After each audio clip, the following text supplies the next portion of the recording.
Kisah pelajaran dari Ashabul Kahfi.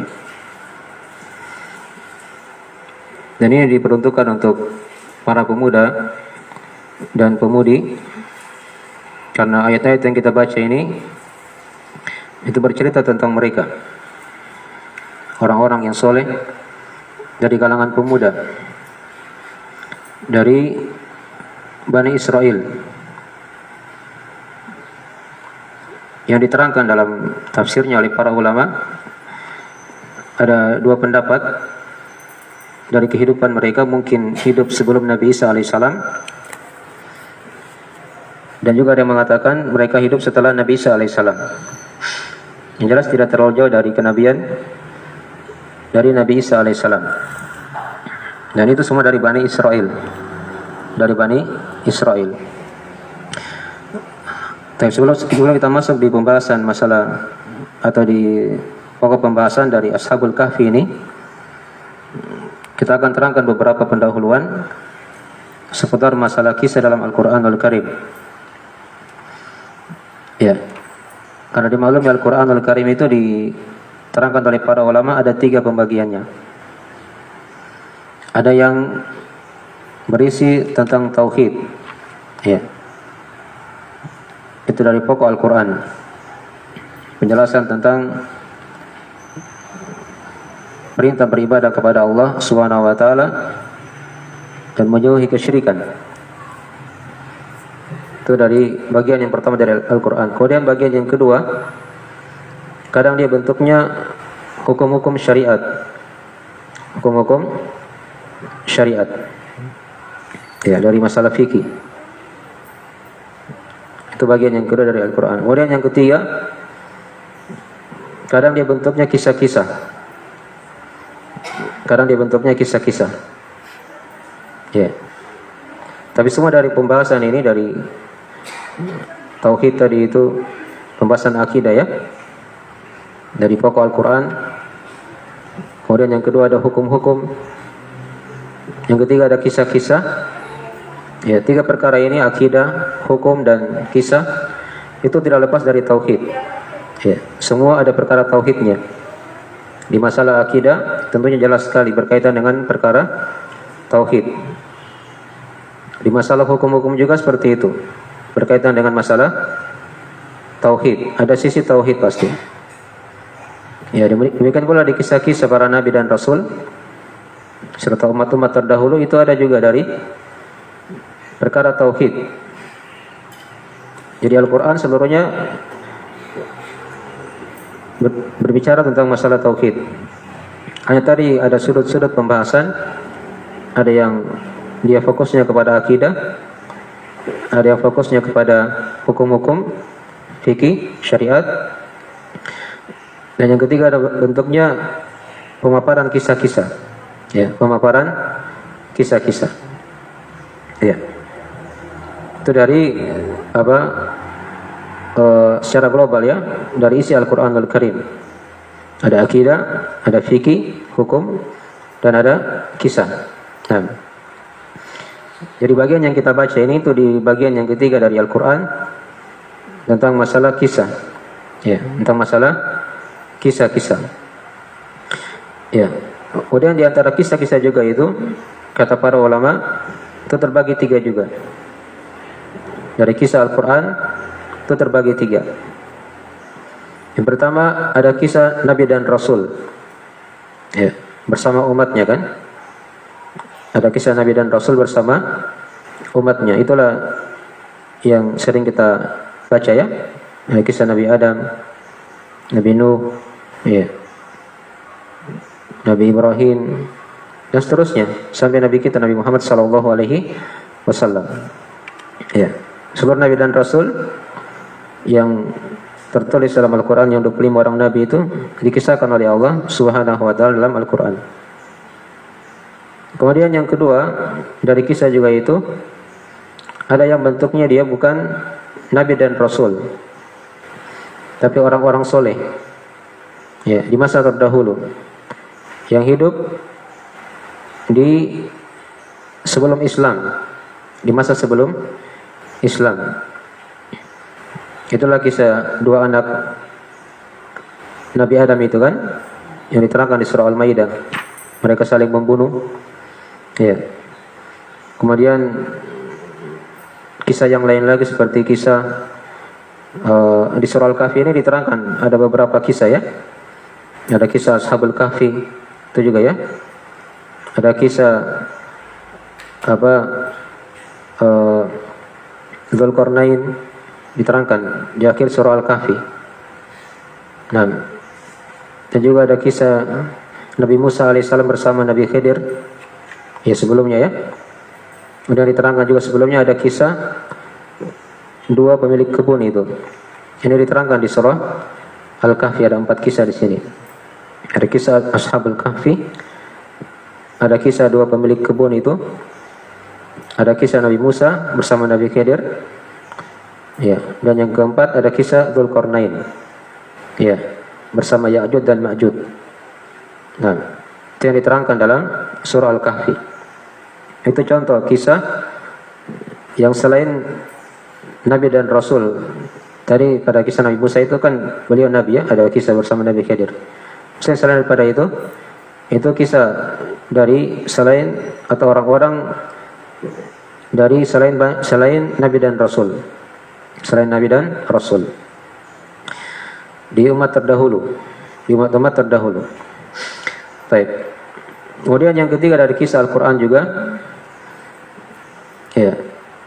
Itu kisah para sahabat. Kisah para sahabat dari sahabat Nabi kita Nabi Muhammad SAW. Itu juga diterangkan dalam kisah Al-Quran Al-Karim. Kisah peperangan mereka misalnya kan.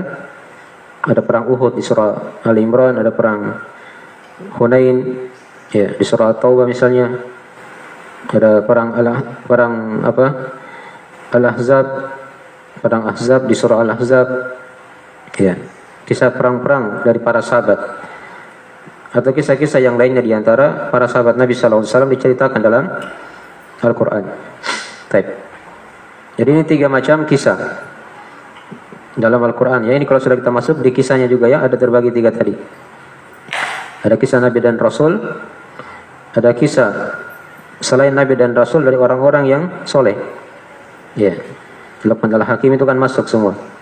Ini kita di Ashabul Kahfi masuk di kisah yang jenis yang kedua. Nah, sebelum Nabi kita. Jadi kisah orang-orang soleh sebelum Nabi kita. Nah, dan juga ada kisah orang-orang yang kafir tentunya ya. Masuk juga di situ dari pelajaran dari kisah yang diterangkan dalam Al-Quran. Seperti kisah Qarun, kisah Fir'aun, gitu kan? Dari orang-orang yang kafir kepada Allah.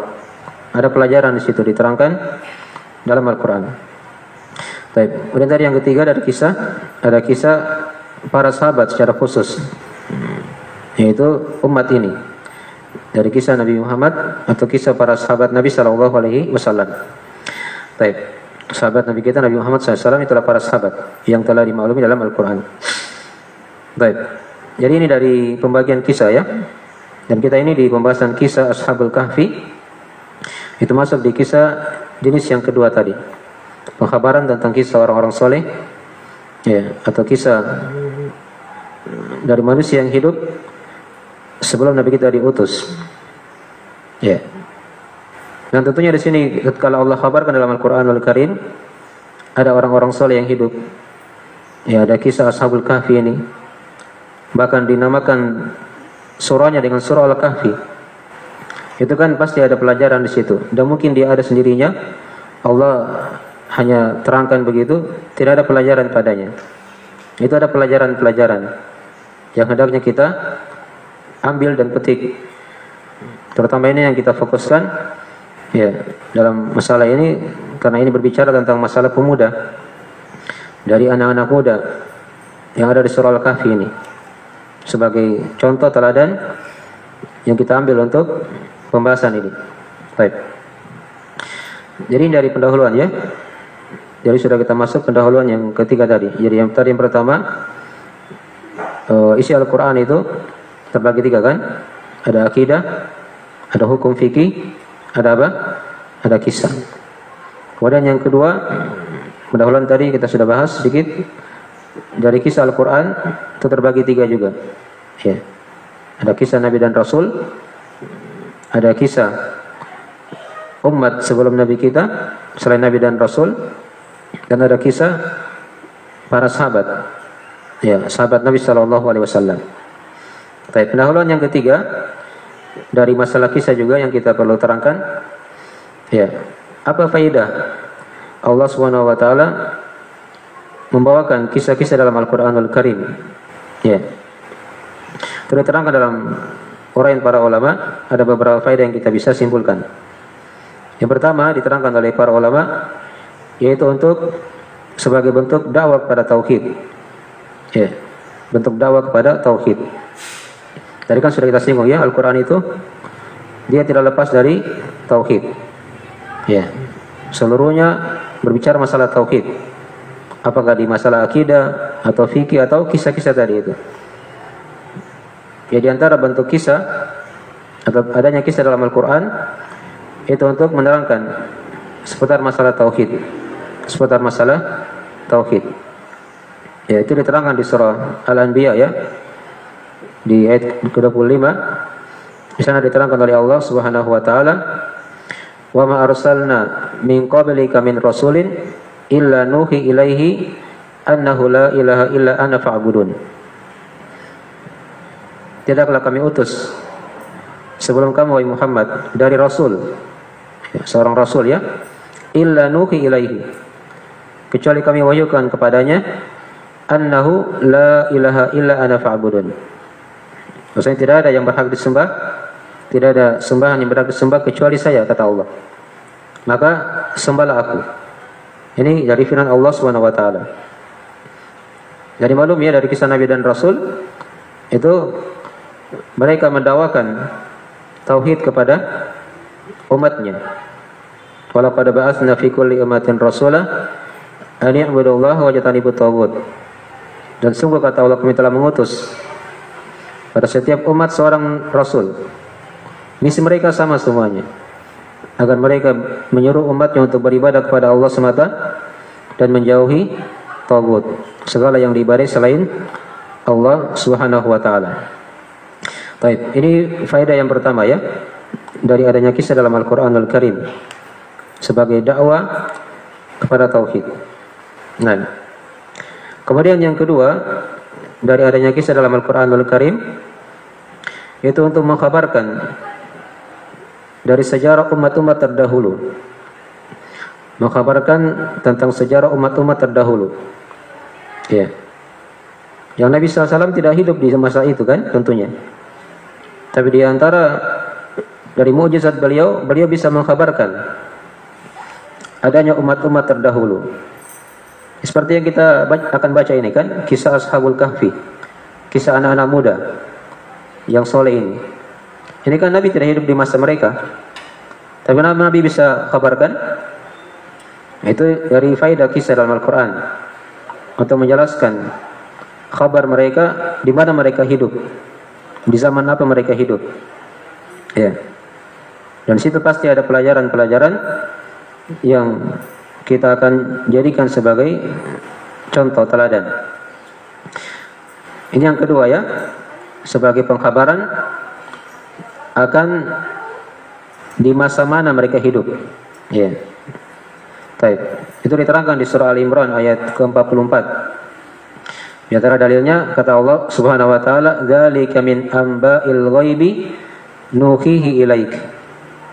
Itulah dari berita-berita ghaib, kata Allah, yang kami wahyukan kepadamu wahai Muhammad. Ya. Yang kami wahyukan kepadamu. Ya, Nabi kita tidak pernah hidup di masa mereka. Tapi Nabi diwahyukan oleh Allah Subhanahu wa taala mengetahui dari rincian kisah-kisah mereka.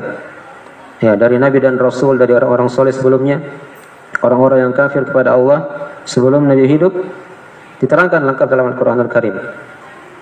Ya. Dan sekaligus diterangkan di situ kapan mereka hidup. Di masa Nabi apa mereka hidup. Ya, di masa Nabi siapa mereka hidup di muka bumi ketika itu. Ya, jadi ini dari faedah yang kedua. Seorang dia mempelajari kisah-kisah dalam Al-Quran. Kemudian yang ketiga, dari faedah seorang dia membaca kisah dalam Al-Quranul Karim. Nah, dari adanya kisah dalam Al-Quran itu untuk menguatkan hati Nabi Shallallahu Alaihi Wasallam dan juga menguatkan hati orang-orang yang beriman setelahnya. Ya, itu diantara dari faedah adanya kisah dalam Al-Quranul Karim. Ya, yang pertama kan untuk menjelaskan tauhid. Yang kedua untuk menjelaskan sejarah di mana mereka hidup, di masa apa mereka hidup. Kemudian yang ketiga tadi sudah diterangkan, yaitu untuk menguatkan hati Nabi Shallallahu Alaihi Wasallam dan juga hati orang-orang yang beriman. Ya, setelah beliau diutus. Baik. Itu dari faedah kisah juga dalam Al-Quran. Ini diterangkan di surah Hud ayat 120. Di sana Allah Ta'ala berfirman, wa kullan naqussu 'alaika min amba'ir rusuli ma nuthabbitu bihi fu'adak. Kata Allah, dan setiap kami telah kisahkan kepada Muhammad dari berita-berita para rasul. Nah, tujuannya apa? Ma nuthabbita bihi fu'adak. Pada apa-apa yang kami akan kuatkan dengannya hatimu. Ya. Yang dengannya kami akan kuatkan dengannya apa? Hatimu. Ya. Jadi Nabi saja itu masih dibutuh atau butuh kepada apa? Dikuatkan oleh Allah Subhanahu wa taala hati beliau. Nah, di antaranya diterangkan tadi kisah-kisah. Dan umatnya sekaligus seperti itu kalau mereka mendapat cobaan dalam kehidupan. Ketika mereka baca kisah Nabi dan Rasul, ternyata cobaan kita itu tidak seberapa kalau dibandingkan dengan cobaan umat-umat terdahulu. Ya, di antara mereka itu ada yang digergaji, dibelah tubuhnya menjadi dua, para Nabi dan Rasul. Ada yang ditusuk dengan besi, tapi tidak memalingkan mereka dari keimanan. Nah, dari agama Allah Subhanahu wa taala. Baik, itu diantara dari faedah kisah dalam Al-Quran untuk menguatkan hati Nabi kita dan sekaligus untuk menguatkan dari hati orang-orang yang beriman sebagai umat Nabi Muhammad SAW. Kemudian yang keempat dari adanya kisah dalam Al-Quranul Karim, yaitu untuk semakin menetapkan kenabian beliau SAW. Ya.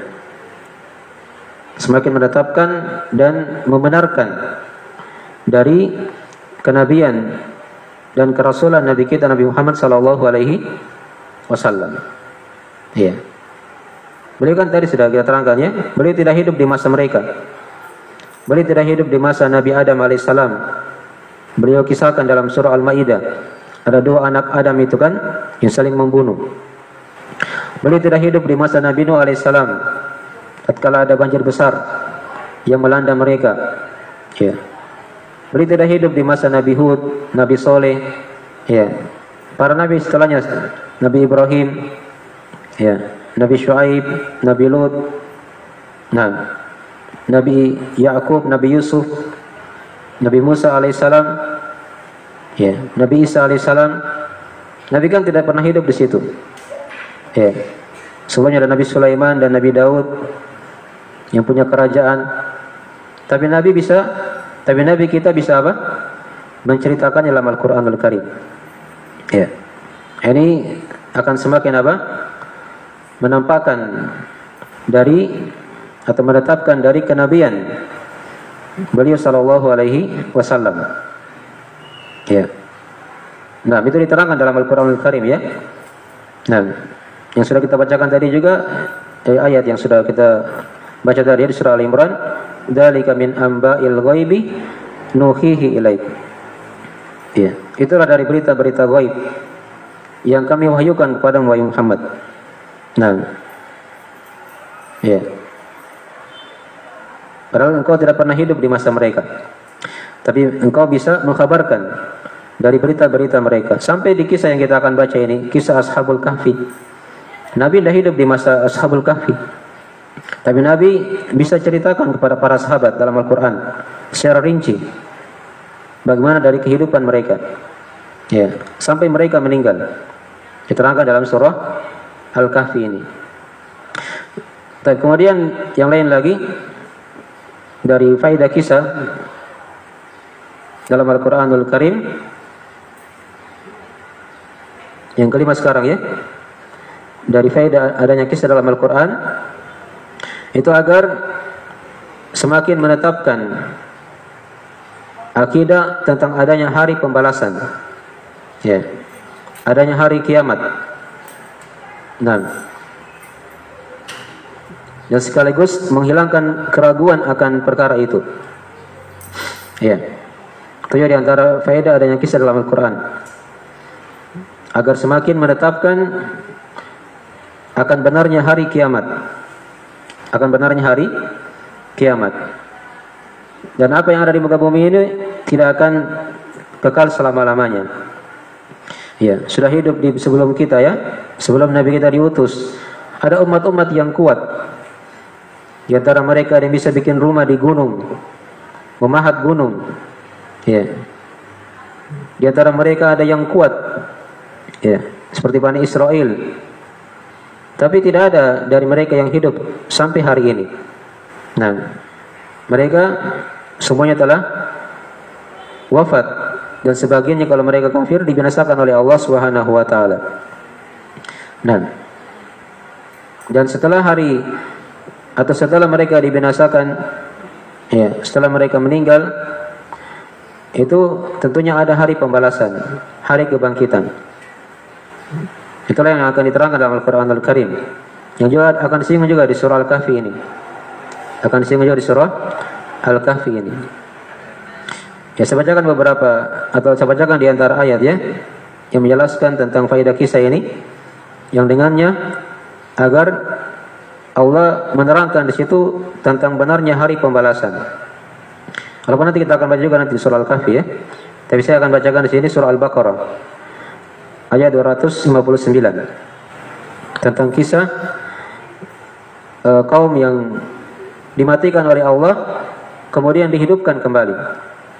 Aw kalladzi marra ala qaryatin wa hiya khawiyatun ala urushiha qala anna yuhyi hadhihi al-mauta qala anna yuhyi hadhihi Allahu ba'da mautiha.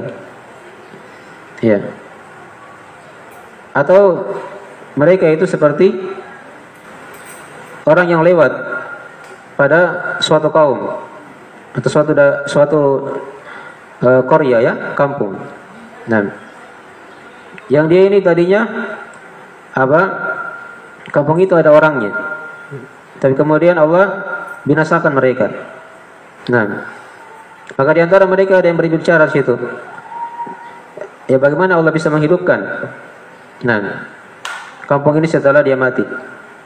Maka Allah di situ terangkan dalam Al-Quran, fa'amatahu Allahu mi'ata amin, thumma ba'atha. Maka Allah mematikan mereka selama 100 tahun. Kemudian Allah bangkitkan lagi. Ya, masih di dunia ini, masih di dunia. Ya.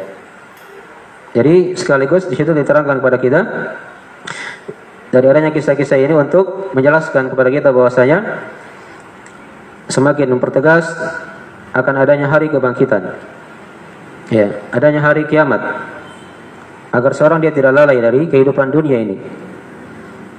Tapi ini ada di antara manusia memang ya yang hidup itu mereka tidak meyakini akan adanya hari kebangkitan. Bahkan para ulama di buku-buku akidah mereka kadang menyinggung perkara itu, seperti Syekh Muhammad bin Abdul Wahhab di Ushul Salasah ya. Beliau singgung perkara itu. Ada orang-orang di masa beliau yang tidak percaya akan hari kebangkitan. Beliau bawakan ayat, za'amal ladzina kafaru alla yub'atsu. Orang-orang yang kafir itu mereka menyangka tidak akan dibangkitkan. Qul bala wa rabbi latub'atsunna tsumma latunabba'unna bima amiltum. Katakan wahai Muhammad, bahkan demi Rabbku, latub'atsunna, kalian akan dibangkitkan. Tsumma latunabba'unna bima amiltum, dan akan diberitakan apa yang kalian telah amalkan. Dan jadi ini faedah yang kelima, adanya kisah dalam Al-Quran agar semakin mempertegas, ya, menetapkan akan adanya hari kebangkitan,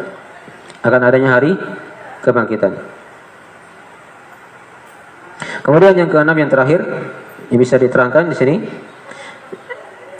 dari adanya kisah-kisah dalam Al-Quranul Karim, faedahnya itu kata para ulama untuk menampakkan dari kekuasaan Allah Subhanahu wa taala yang maha kuat, nah, yang maha mengalahkan segalanya. Nah, agar menampakkan dari kekuasaan Allah, kerajaan Allah, dari kekuatan Allah Subhanahu wa taala di muka bumi ini, di alam semesta. Tatkala seorang membaca apa? Kisah-kisah dalam Al-Qur'anul Karim. Ya. Baik, ini diantara dari faedah-faedah yang bisa diterangkan dari pembahasan seputar adanya kisah dalam Al-Qur'anul Karim. Ini mukadimah juga yang berapa tadi ini? Yang ketiga, ya, tentang faedah adanya pembawaan kisah dalam Al-Quran. Tadi yang pertama apa? Untuk menjelaskan tauhid, ya, itu faedah adanya kisah. Kemudian yang kedua tadi apa? Ya, untuk mengkhabarkan sejarah kehidupan mereka, ya, di mana mereka hidup, di masa Nabi siapa mereka hidup. Dipaham, ya? Kemudian yang ketiga tadi apa? Untuk menguatkan hati Nabi Muhammad SAW dan sekaligus orang-orang yang beriman. Yang keempat, untuk menetapkan kenabian beliau SAW. Beliau bisa kabarkan kisah-kisah umat terdahulu. Beliau tidak hidup di masa mereka. Nah, itu kan dari wahyu semuanya, bukan dari omong kosong belaka atau hanya dongeng-dongeng. Sebagaimana yang pernah diucapkan oleh orang-orang kafir ketika itu. Ya. Mereka katakan Al-Quran itu hanyalah asatirul awwalin, hanya cerita-cerita bohong saja orang-orang terdahulu. Ya. Maka diterangkan kisah-kisah tersebut agar semakin menampakkan dari benarnya kenabian Nabi Muhammad SAW dan kerasulan beliau sekaligus. Yang kelima tadi apa? Ya, untuk menetapkan dan memperjelas akan adanya hari kebangkitan dan pembalasan, sekaligus menghilangkan keraguan padanya. Dan yang keenam tadi, untuk menampakkan dari kekuasaan Allah Subhanahu wa taala, maha mampunya Allah, nah, yang bisa mengalahkan dari orang-orang terdahulu yang takabur kepada Allah Subhanahu wa taala. Baik. Yang membinasakan mereka. Mungkin di antara dari beberapa 6 dari faedah, ya, pembawaan kisah dalam Al-Qur'anul Karim yang sebagai pendahuluan dari pembahasan kisah Ashabul Kahfi ini. Baik. Sudah jam 5 ini. Bagaimana kita terus baca ayatnya 1 atau 2? Atau tanya jawab? Baca ayatnya. Hah? Baca ayat. Jam berapa pulang anak-anak mahasiswa kampus?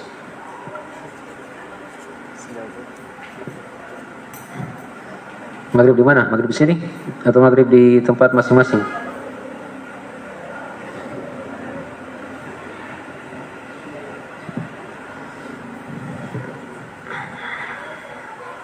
Maksudnya bagaimana? Apakah kita teruskan pelajarannya atau kita cukupkan sampai sini aja?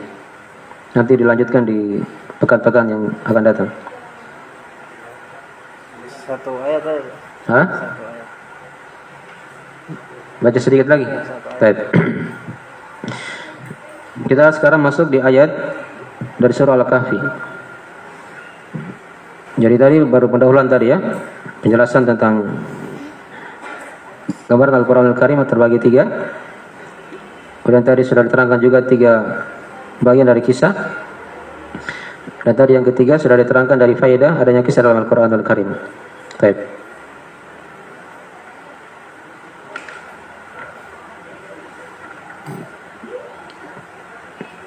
Ya, sekarang kita masuk di ayat yang ke-9 langsung dari surah Al-Kahfi. Ini ayat yang pertama, maksudnya di ayat yang 9 maksudnya ini kisah yang pertama ya dari surah Al-Kahfi. Nah, tentang kisah Ashabul Kahfi. Tentang kisah Ashabul Kahfi.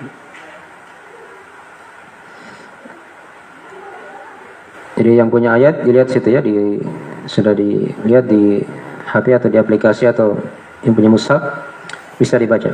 Nah, tapi diterangkan di awal ayat oleh Allah Subhanahu wa taala, Allah Taala berfirman, qauluhu ta'ala am hasibata anna ashabal kahfi warraqimi kanu min ayatina ajaba.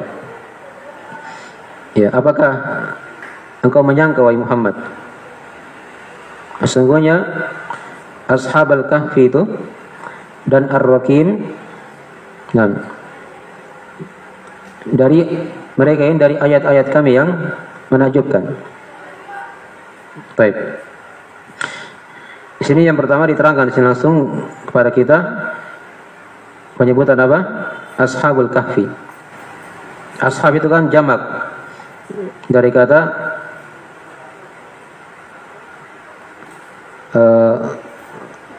sahaba ya, begitu ya. Nah, jamaknya ashab. Ya, Nabi kan bersabda kepada para sahabat, la tasubbu ashabi, begitu kan? Jangan kalian cela para sahabatku. Jadi kalau mufradnya adalah sahabatu. Ya. Dan jamak itu paling sedikitnya 3 ke atas, begitu kan? Itu yang dikatakan jamak. Jadi dari sini sudah tergambar bahwasanya anak-anak muda ini, mereka ini bukan 1 orang, bukan 2 orang. Tapi minimalnya berapa? 3. Walaupun nanti akan diterangkan di ayat-ayatnya ya. Itu ada beberapa pendapat yang mengatakan, ada yang mengatakan mereka 3 orang, kemudian ada yang mengatakan mereka 5 orang, ada yang mengatakan mereka 7 orang. Nah, tapi itu dari ilmu gaib yang Allah Subhanahu wa taala tidak kabarkan kepada kita pastinya berapa jumlah dari mereka. Intinya mereka jamak. Ya, 3 ke atas, begitu ya. Walaupun diterangkan di surah Al-Kahfi nanti ada 3 kemungkinan dari ucapan-ucapan manusia yang mereka ucapkan ketika itu. 3, 5, 7, begitu ya. Nanti kita akan baca ayatnya insyaallah taala. Jadi sini diterangkan kepada kita am hasibata anna ashabal kahf. Ya, Al-Kahfi itu adalah gua. Ya. Gua ya. Nah, itu dari bahasa mereka. Di masa itu gua itu dinamakan Al-Kahfu. Ya. Jadi kalau dikatakan Ashabul Kahfi itu adalah orang-orang yang tinggal di gua. Yang tinggal di gua. War-Raqim. Ya. Raqim ini, nah, ada silang pendapat ya di kalangan ulama. Apa ini makna Ar-Raqim? Ya. Tapi ada yang mengatakan Raqim ini dia nama lembah yang padanya ada gua Ashabul Kahfi itu. Ya. Lembah yang padanya ada gua Ashabul Kahfi. Ada juga yang mengatakan Raqim ini dia ini adalah gunung yang terdapat padanya gua Ashabul Kahfi. Ya. Dia adalah gunung yang terdapat padanya gua Ashabul Kahfi. Ada juga yang mengatakan Raqim ini itu adalah anjingnya, ya, karena mereka punya anjing di situ ya. Nanti kita akan terangkan. Dan ayat Allah yang paling besar yang terlihat oleh manusia di muka bumi ini adalah langit dan bumi. Adalah langit dan bumi. Itu ayat kauniyah Allah Subhanahu wa taala yang paling besar. Yang paling besarnya. Baik, jelas ini ya. Ya, ini dari mana ayat ya yang perlu kita terangkan tadi penafsirannya. Baik. Kemudian diterangkan di ayat yang kedua, id awal fityatu ilal kahfi faqalu rabbana atina min ladunka rahmah wa hayyi' lana min amrina rasyada. Ya. Tatkala al-fityah dari itu, al-fityah ini jamak dari kata al-fata. Dari kata al-fata. Ya, tatkala para pemuda, di sini maksudnya al-fityah pakai alif lam, itu arahnya kepada para pemuda ashab. Perlu kita terangkan dulu ya. Di awal ayat itu, di awal kisah Allah terangkan dulu ringkas beberapa ayat ya, untuk kami jadikan sebagai pedoman. Nah, ini ayat yang kedua dari kisah Ashabul Kahfi di ayat yang ke-10 ya. Baik, di ayat yang ke-10. Nah, kemudian diterangkan lagi di ayat setelahnya. Nanti kita akan terangkan nanti di kisah-kisah selanjutnya ya. Di ayat selanjutnya itu ada kisahnya mereka kenapa berkata seperti ini. Ya, baik. Diterangkan di ayat setelahnya, fadarabana ala adanihim fil kahfi sirina adada. Thumma ba'athnahum lina'lama ayyul hisbaini ahsa lima labithu amada. Kata Allah, dan kami menutup telinga-telinga mereka fil kahfi, dalam gua. Sinina adada, bertahun-tahun lamanya. Ya, thumma ba'athnahum lina'lama ayyul hisbaini ahsa lima labithu amada. Di sini pemaparan kisah ringkas dari Ashabul Kahfi itu sendiri.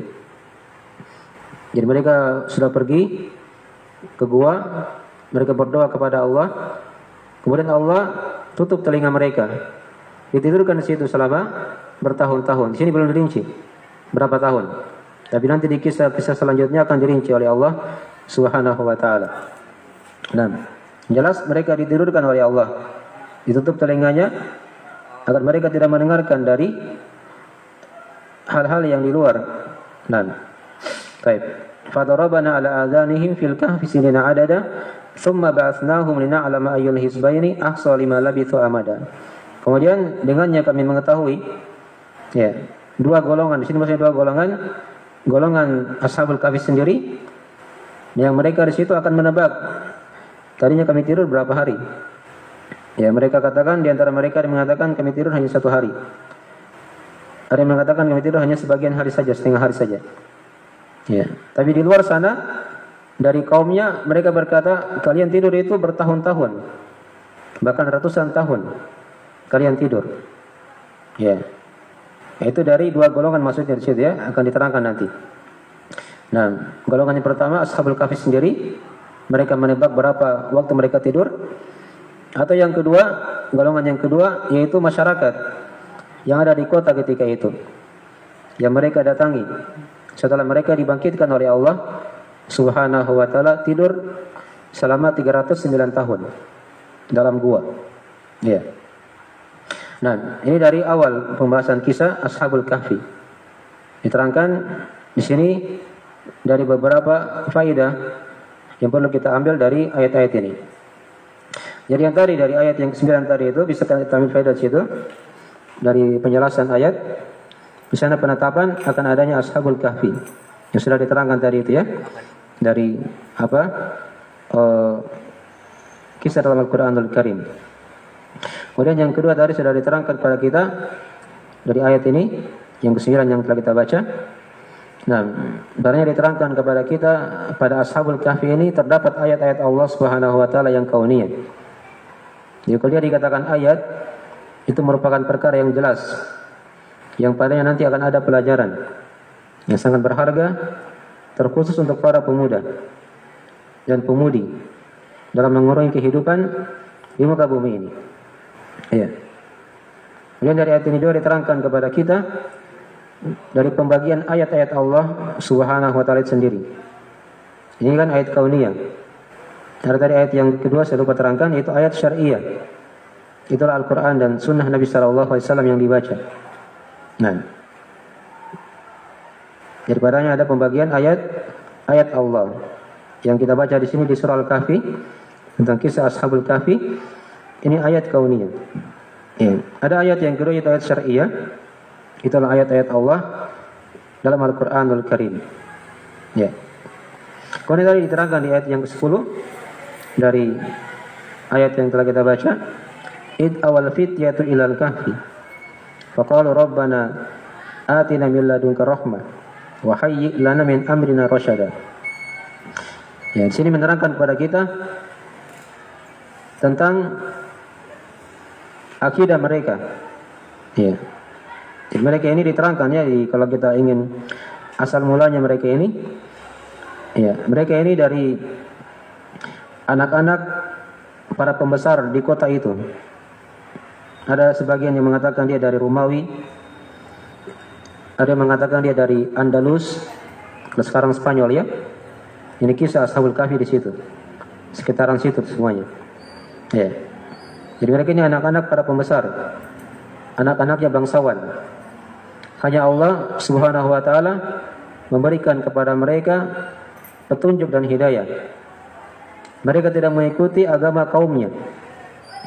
Karena kaumnya ketika itu, bahkan raja yang ketika yang hidup, itu diterangkan mereka menyembah berhala, menyembah patung. Ya. Dan mereka tidak mengikuti agama kaumnya. Nah, dan mereka bersepakat sampai akhirnya mereka pergi. Ya, dari daerah itu, dari kota itu menuju ke gua untuk mengasingkan diri mereka dan menenangkan diri mereka. Yang juga diterangkan di ayat yang lain atau di kisah yang lain di sejarah kehidupan mereka, itu mereka sudah berkata kepada kaumnya, para raja di situ atau raja dan orang-orang yang beribadah kepada patung di masa itu ya, dari akidah mereka. Ya, nanti kita akan baca ayatnya ya. Mereka di situ menerangkan bahwasanya Rabb kita adalah Allah Subhanahu wa taala, Rabbnya langit dan bumi. Maka ketika mereka mengetahui raja dan orang-orang yang menyembah berhala tadi itu, akidah mereka ini berbeda dengan akidah raja dan penduduk yang ada di situ, maka mereka dikejar. Ya, mereka dikejar sampai mereka lari ke gua. Sampai mereka mendapatkan gua di bukit yang dikenal dengan gua yang bernama Al-Kahfi tadi itu. Itu Al-Kahfi gua ya, di bahasa mereka ketika itu. Ya. Jadi mereka lari sampai mereka mendapatkan Al-Kahfi atau Al-Kahfi, itulah gua. Nah. Baik. Dan mereka tidak didapatkan oleh kaumnya. Karena Allah di situ Allah terangkannya dalam uraian para ahli tafsir, Allah menutup dari mata-mata mereka sehingga mereka tidak bisa melihat dari Ashabul Kahfi itu masuk ke dalam gua. Ya. Dan di sana mereka berdoa kepada Allah Subhanahu wa taala. Rabbana atina min ladunka rahmah. Jadi mereka menetapkan Allah sebagai Rabbnya. Nah, padanya di sini ada penetapan tauhid rububiyah.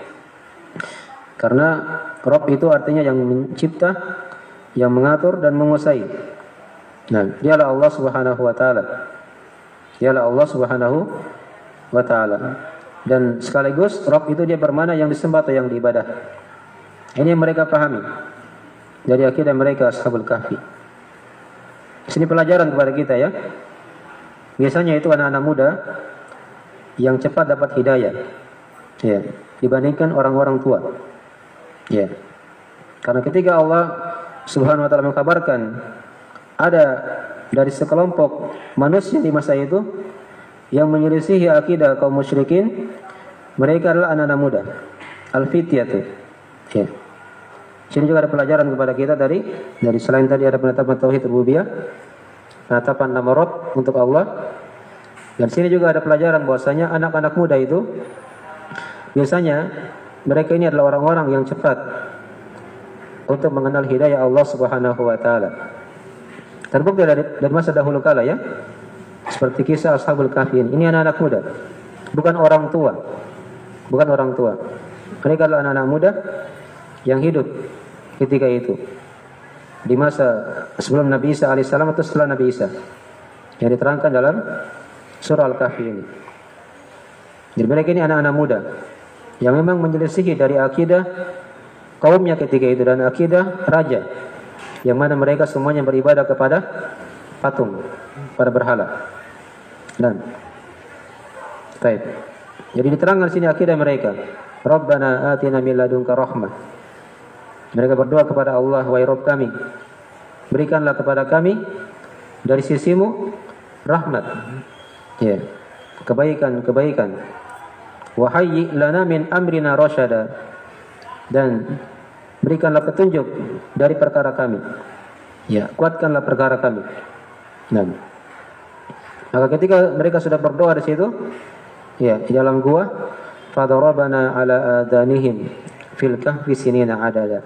Maka kata Allah, kami tutup telinga-telinga mereka, ya, dalam gua itu. Ya, sinina adada. Bertahun-tahun lamanya ditutup telinga-telinga mereka dalam keadaan mereka masih hidup, dan diturunkan oleh Allah Subhanahu wa taala. Diturunkan oleh Allah, ditidurkan. Terang nanti di ayatnya kita akan baca selama 309 tahun. Walabitu fi kahfihim salasamiatin sinina wazdadu tis'a. Ya. Baik. Jadi sini diterangkan kepada kita dari kisah ringkas Ashabul Kahfi itu. Nah, yang akhirnya mereka setelah berdoa kepada Allah, maka Allah berikan mereka petunjuk agar bisa tidur, ya, di gua tersebut, ya. Nah, selama bertahun-tahun lamanya.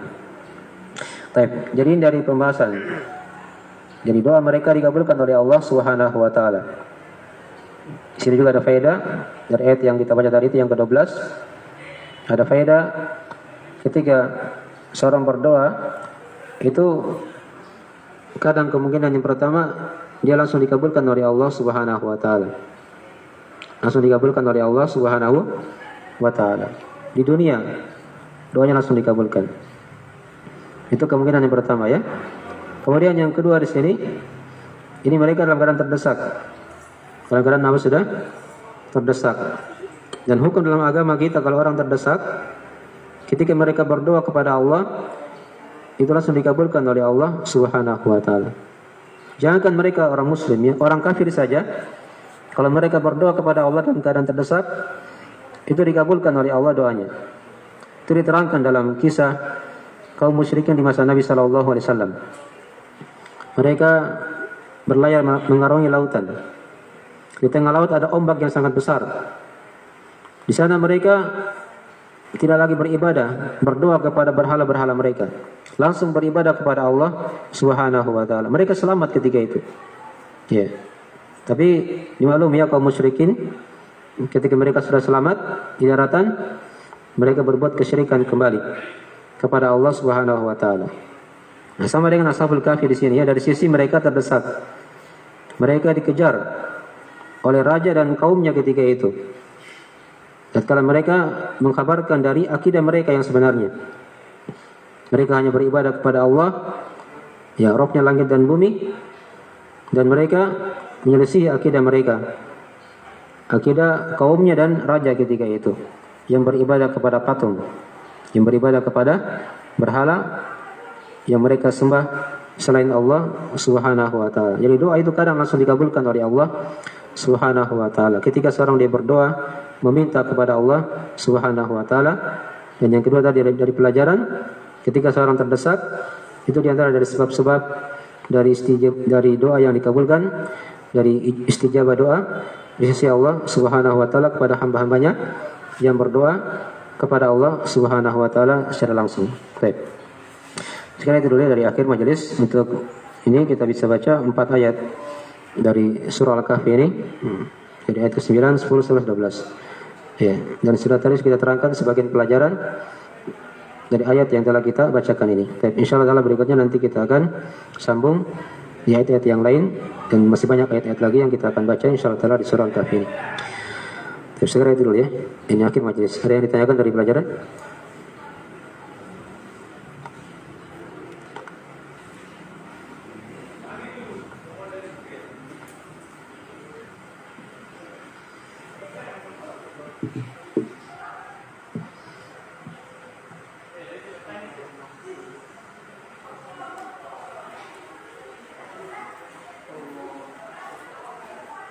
Ya, nanti akan diterangkan rincian ya, rincian kisahnya akan diterangkan nanti insyaallah taala di ayat yang ke-13.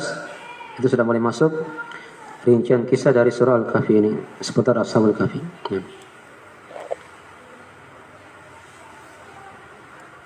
Semua doa dikabulkan. Hah? Semua doa dikabulkan. Syarat-syarat doa dikabulkan? Maksudnya kalau kita berdoa dikabulkan kan? Pasti dikabulkan atau Apa itu saya dengar? kalau kita berdoa apakah pasti dikabulkan atau Oh ya, apa coba tadi ya. Jadi seorang berdoa itu kan, ya. Jadi kan ada 3 kemungkinan. Ya, yang pertama kan dikabulkan secara langsung oleh Allah. Tadi contohnya di sini kisah Ashab Al-Kahfi. Ketika mereka dikejar, terdesak mereka, maka mereka minta kepada Allah. Dikisahkan di tafsirnya itu gua itu ditutup, ya, oleh Allah Subhanahu wa taala. Dan diterangkan juga ulama tafsir yang lain, guanya tidak tertutup, tapi mata-mata mereka yang ditutup. Kaumnya itu ya, yang mengejar mereka itu, sehingga mereka tidak melihat Ashab Al-Kahfi ini. Ini terdesak tadi ya. Jadi ini yang pertama. Kemudian yang kedua, kemungkinan yang kedua, seorang berdoa itu kadang dia tidak diberi di dunia. Ya. Apa yang dia minta itu ya. Mungkin dia minta A misalnya kan. Tapi Allah tidak berikan perkara A. Dia diberikan perkara B misalnya. Ya, dipilihkan dia perkara yang lebih bagus daripada apa yang dia minta. Dipaham ya? Karena Allah tahu di situ kapan dia dikasih A, maka dia akan binasa di situ, akan dipalingkan dari agama misalnya, akan jelek kehidupannya. Maka Allah kasih B. Allah kasih B. Contoh misalnya ya, seorang berdoa, dia ingin kaya misalnya, diberi harta yang banyak. Dia berdoa, tapi Allah tidak berikan dia apa? Harta. Ternyata Allah pilihkan dia ilmu. Ya, Allah pilihkan dia kenal agama, kenal sunnah Nabi sallallahu alaihi wasallam. Ini kan lebih berharga ilmu daripada apa? Harta. Itu contoh ya. Dia minta perkara tapi tidak diberikan perkara itu. Allah berikan perkara yang lain dan selain apa yang dia minta tadi. Baik, ini yang kedua. Kemudian yang ketiga dari kemungkinan doa itu dikabulkan oleh Allah. Ya, itu nanti di akhirat. Jadi dia tidak diberikan di dunia ini dari doa yang dia minta begitu ya. Dia minta tidak diberi. Dan juga tidak dipalingkan kepada hal yang lebih bagus. Tapi Allah simpan doa yang diminta itu sebagai pahala nanti untuknya di hari kiamat. Sebagai pahala nanti untuknya di hari kiamat. Nah, dipahami ya? Itu 3 kemungkinan. Jadi sekarang kesimpulannya itu seorang ketika dia berdoa itu tidak ada salahnya, tidak ada ruginya. Pasti di situ ada keberuntungan karena doa itu adalah ibadah. Ya. Wa qala rabbukum ud'uni astajib lakum. Dan telah berfirman Rabb kalian, kata Allah, berdoalah kepadaku, aku akan kabulkan. Nah, tadi diingat tadi ya, bentuk pengabulan itu kan ada 3 macam. Satu dari 3 perkara. Yang pertama dikabulkan langsung oleh Allah. Kayak tadi ya di sini kisah Ashabul Kahfi. Ya. Atau tadi kisah kaum musyrikin, gitu kan? Yang tersesat di lautan, mau tenggelam ini, berdoa langsung kepada Allah. Ikhlas, dikabulkan oleh Allah. Ya. Atau yang kedua, dia tidak diberikan perkara itu, dicarikan yang lebih bagus oleh Allah Subhanahu wa taala. Atau yang ketiga tadi tidak diberi di dunia, tapi dia akan diberi di akhirat sebagai pahala. Dan itu dia butuh nanti pada hari kiamat ya pahala itu. Sebagai pahala doanya yang dia telah panjatkan kepada Allah Subhanahu wa taala di muka bumi ini. Baik. Afwan tadi saya lupa tadi ya, satu ayat lagi di situ ayat ke-13 dari ayat ringkas sebagai pemaparan kisah global sini ya. Diterangkan tadi di situ diterangkan oleh Allah, "Tsumma ba'atsnahum lina'lama ayyul hisbaini." Ya, ahsa lima labithu amada. Itu ya ayat yang 13, ayat yang ke-13. Jadi setelah mereka ditidurkan di dalam gua tadi beberapa tahun, ini baru ringkasan ya. Kata Allah setelahnya kemudian apa? Tsumma ba'atsnahum, kemudian kami bangkitkan mereka. Nah, lina'lama ayyul hisbaini, agar kami mengetahui ya, 2 kelompok mana yang lebih menghitung dari waktu mereka tinggal. Dari waktu mereka apa? Tinggal. Tadi kan sudah diterangkan tadi ya, penafsirannya ringkas. Di sini ada penetapannya akan adanya hari berbangkit. Karena diterangkan tadi, tsumma ba'atsnahum, kemudian kami bangkitkan mereka. Jadi mereka tidur, lalu baik, itu diantara faedah tambahan dari ayat yang ke-13 tadi. Nah, dan tadi sudah diterangkan, nanti kita akan baca juga nanti ada dua golongan di situ yang akan menjadi pusat perhatian kita di surah Al-Kahfi ini. Dua golongan ya, manusia. Yang pertama Ashabul Kahfi sendiri, dan yang kedua adalah siapa? Masyarakat kota yang mereka tinggal di situ. Ini dua golongan yang disinggung dalam ayat tentang surah Al-Kahfi ini. Lina alama ayyul hisbaini ahsa lima labithu amada. Baik, sekarang itu dulu dari akhir majelis untuk pemaparan global dari kisah Ashabul Kahfi ini. Insyaallah taala berikutnya kita akan masuk di rincian dari penjelasan Allah seputar kisah Ashabul Kahfi ini. Nah, baik, sekarang itu dulu. Yang lain ada yang ditanyakan selain tadi itu?